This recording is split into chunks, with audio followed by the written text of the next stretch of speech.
As you can see here, this is the main code of the project. This code is obviously what helps us do the task at hand, which is building the sonar system. First, we must initialize.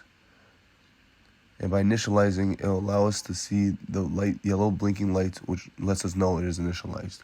After initializing, we must click collect data to do our task at hand, which is to help have the sonar system work.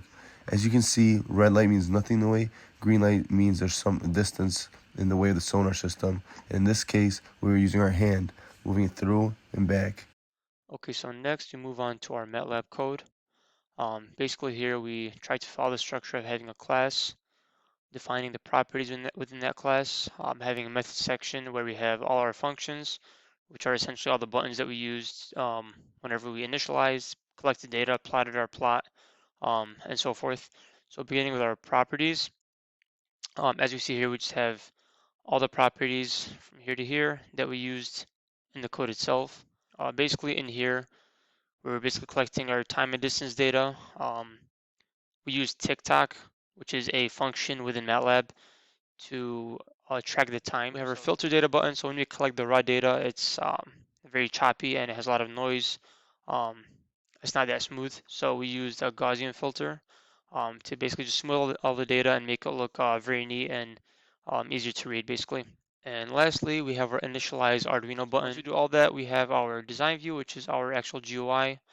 Um, there's all our buttons are there: clear data, collect data, plot and filter, and in our menu option, that's where we have our initialize Arduino. Here we have a quick little showcase of the pendulum and the sonar working together. As the pendulum is swinging, the sonar sensor is collecting the data, and as that completes, the light turns off and we are able to plot the data and then filter the data.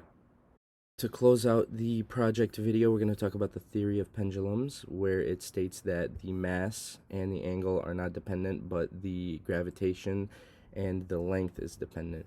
For our run that we're using, we got about 1.15 second period, and the measured length was 13.5 inches, which is this in meters.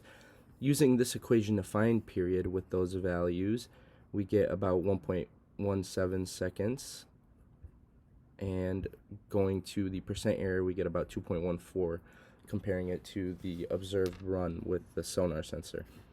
And then we can manipulate this equation to find gravitational constant by also plugging in those numbers again by getting 10.236, then calculating the percent error again as well, we get about 4.34% error, which is good, being that it is under a 5% error, which means this run worked out perfectly in our favor in terms of calculating the gravitational constant and the period of the pendulum swing.